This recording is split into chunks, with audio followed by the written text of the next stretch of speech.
Hello everybody, Be Cowboy Legends for Life. Coming back at you again with another video with my hopes that you like the last one. And my last coffee today. Listen, how you guys doing? Just want to talk about a few things. I want to talk about, make sure my mic is working. I just want to talk about the fact that what's happened in the past week after the Cowboys' victory in New England, breaking the spell of losses that was just plaguing us.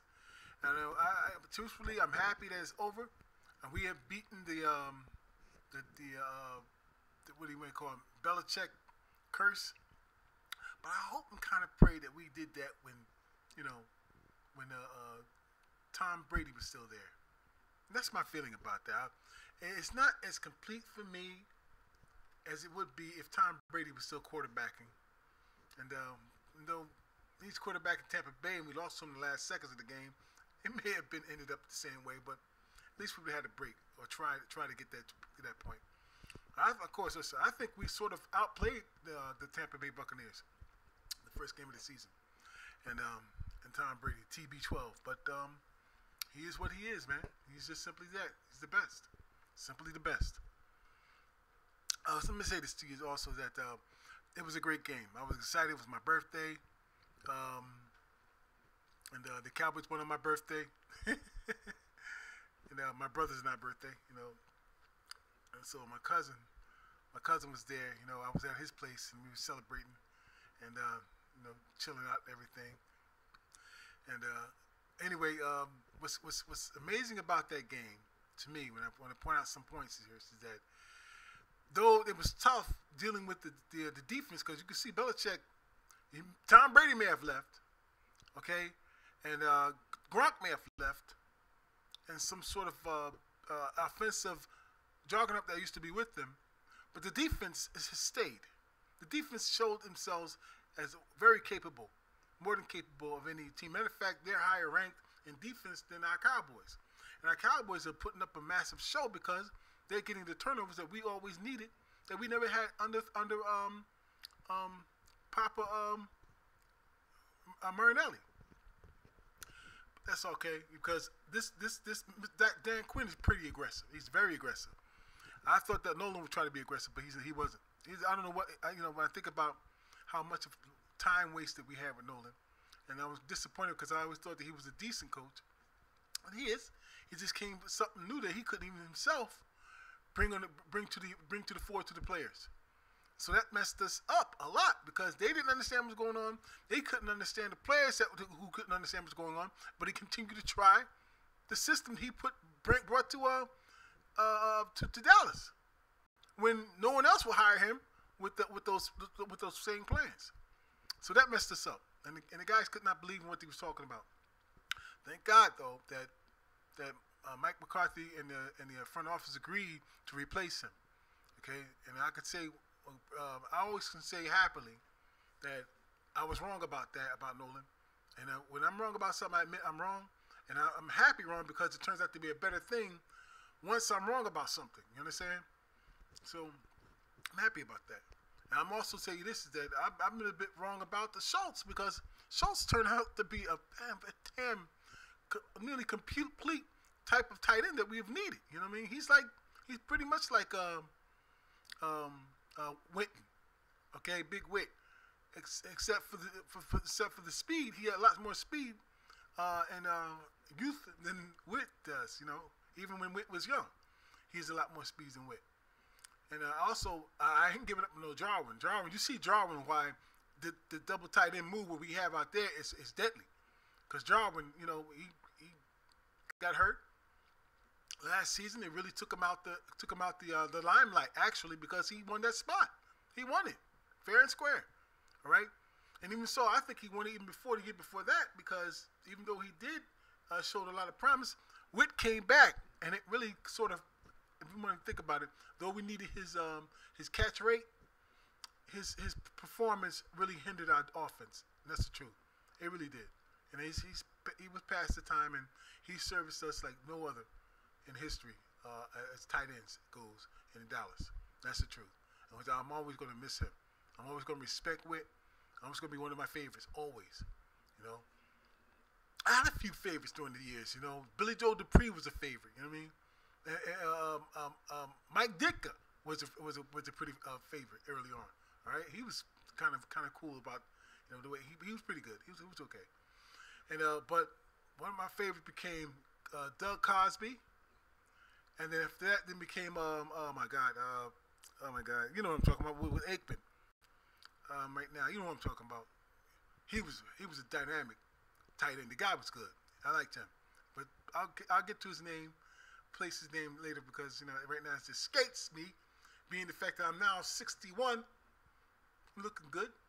You know, I might look 51, though I'm 61. I cook like I'm 41. I fight like I'm 31. I love like I'm 21. And I cry for my mama like I'm 1 and 1. 11. Anyway. But here's the thing about the tight ends thing situation. Because I called it. I admit it. I was right about one thing and I became wrong about another. I called the fact that Blake Jarwin would win the tight end role, but way before anybody thought that, and they did. Because I watched how he practiced. Watched a lot of the practice films. He was going to win it. He's got wide receiver speed and strength too, and he's got ability. He's got like shakeable ability, man. He make you miss him. He'll make you miss him big. All right. So don't count him out. You know, those Schultz may be the one that Dak's throwing to most of the time, but both Schultz and Jarwin will be on the field. Okay. And so they need both those players because, you know, the boy wonder has plans for them. You saw that already in the past several years. Anyway, that said, man, I think they're the unsung heroes. I think that Mark Holmes is right about that. They're the unsung heroes in some ways. You know what I'm saying? So they become, and let's admit it, they become like the Ertz and Goddard tandem. And those two together are dangerous. They're dangerous on the field when you see them play. They're dangerous. So I see that same tandem with Dallas now. Okay? So that's a good tandem, what they had in Philly. And so and I'm still to this day puzzled by why Philly don't run the ball. I don't understand that. You know, when you got decent running backs and you refuse to run them. Don't know what be, but I thank you. I thank you, Mr. What's his name? Sirianni. I thank you, Mr. Sirianni. It just made it easier. That's all. It was going to eventually happen, the ass whooping. But you just made it easier for us by not running the ball. Anyway. Anyway, that's good. Okay, so that fact that how the Cowboys handled that game, that was BS filled. The referees were, you absolutely could see the referees were on the side of the Patriots. I mean, you want to talk about Jerry Jones buying a rest? Come on, bro. If Jerry Jones was buying a rest, why were they trying to give the game to the damn Patriots? He must have just took his money and run, and the refs got in trouble. Because, I don't know, why would you even hit to the Cowboys that you're calling every damn thing they're doing, especially Mr. 52? Well, I'll get to him later. All right? Williams, I'll get to him later. But the thing is that they were calling everything on the Cowboys. All right, the damn Patriots didn't have a single damn penalty until the second quarter. To the mid second quarter, they didn't throw a penalty on them. I was getting frustrated, man. But you see, the Cowboys kept on pushing. It's like you see a boxer get stumbled and he kept on getting up and pop, and start hitting back to survive the round. That's what the Cowboys were doing for a little while. Then all of a sudden, he got all his cognizance back and started whooping that ass. You ever seen a fight between Money Mayweather and Sugar Shane Mosley? Oh, Mosley almost knocked him out in the first round. Oh my God, he almost knocked him down on the first round. But Money May hung in there until the round was over. And when that fucking bell, round 2 come out there, he put a whooping on that man's ass until he just quit, till it was over. He beat the snot out of fucking Sugar Shane. That's what the Cowboys did to the Patriots. That's what they did. So Um, Belichick's a genius. You got to give it to him. You know, he has his defense is very potent. His offense is not done. And you know, I'm gonna tell you something. I kind of like this kid, Mac Jones, and got people online who are so jealous of the Cowboys, talking some, you know, bring that mac and cheese. How the Cowboys like that mac and cheese? And so, because they thought once he threw that touchdown and that broken play to Bourne, they thought it was over, right? But Dak, he came on the field, and I said, no, it's not mac and cheese, it's Dak and cheese, bro. You got cheesed all over. Anyway, I'm going to tell you, CeeDee Lamb is becoming a beast. Slowly becoming a beast. He's not the number one right now because as long as you see a man like Cooper on the field and his ability to even when he's injured, even when he's hurt like that, 2 injuries, I think 3 injuries, as a matter of fact. He has a tightness in his calf. He has a strain. Let me tell you something. Even him being so dangerous, they double and triple him. Okay, so and he still make catches, still make good catches. So don't tell me he don't ball. Don't tell me he's weak. I don't want to hear that shit from nobody else about what they talk about Cooper. He's the number 1 receiver still. Even though I like. It may be eventual that CeeDee Lamb becomes the number 1 because you can see his talent. He's even more. You can see the confidence growing in CeeDee Lamb now this season because how he's now juking people who are right in front of him and they can't get him. They can't find him, and he gets away from them. So I'm seeing that more and more, man. I love the way this kid play. And he's got such a vibrant attitude, vibrant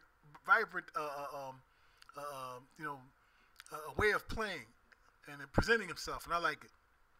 You know, basically, when you think about it, they're all still kids, man. You know, they're all still kids, and we admire their ability and their strength and their size and all that stuff, and their attitude to win. But the truth of the matter is, they're still kids. They really are still kids. With that said, you know, Cowboys have a lot to, you know, improve on. I still think they need to improve on their linebacking core. They do. They need the linebacking core. Even though they've improved in stopping the run, they did. But they need to improve on their linebacking core in terms of trying to stop the plays and getting more involved in the front area, not just trying to plug up the middle and all that stuff and trying to slow down the pass. Because I believe our secondary is gotten it's amazing. I think they're amazing. I think they've gotten much better than we even had them been since a long time ago. I can't remember. It was a long time ago since our secondary has been this strong. You know, thanks to Diggs, who got another pick, and they probably trying to say that it was his cause that he got burnt and stuff. No. The guy made a move or whatever, but he knew that he had a safety on top. You understand? And that safety came when Kazee did not do his job. He pulled up. He's supposed to be kamikaze there, bro. He did not do his job, man. He let that guy fly right next to him. You know what I'm saying? So I'm not gonna give full blame to a man who's been stopping some of the best wide receivers since he became a rookie. All right, come on with that mess, man. Okay, he's just simply one of the best athletes on that field. One of the best athletes in that organization, the Dallas Cowboys, man, which is Diggs. Diggs is one of the best athletes the Cowboys got. That's a great move they went and got that man.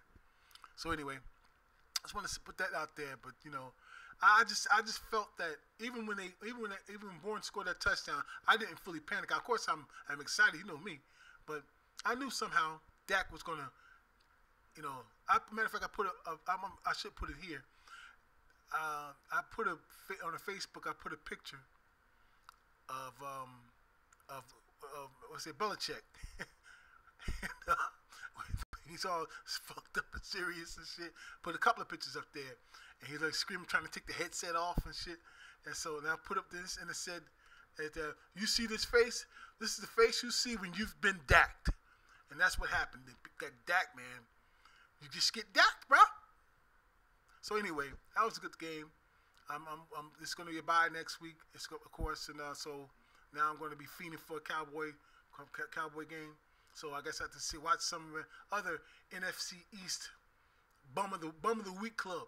So that's because since the Cowboys are off, we're looking for the NFC East bum of the week club. All right, which is of course the Eagles and Giants and Headskins. Well, Deadskins. Honestly, I shouldn't say that either. It should say Team What the Fuck. What the fuck? Team What the fuck? You know what I'm saying? Anyway, so y'all, I'm glad I made a video. It's been busy the last several days. I've been away. So y'all, I'd like to hear from you guys. Please like and subscribe. Please, if you watch this video, please like it. I want to get to the stratosphere. It's coming. My stratosphere is coming. You guys can be a part of it. My growing. I'm gonna make my channel one of the best. All right. Peace. I love y'all. Give me my office.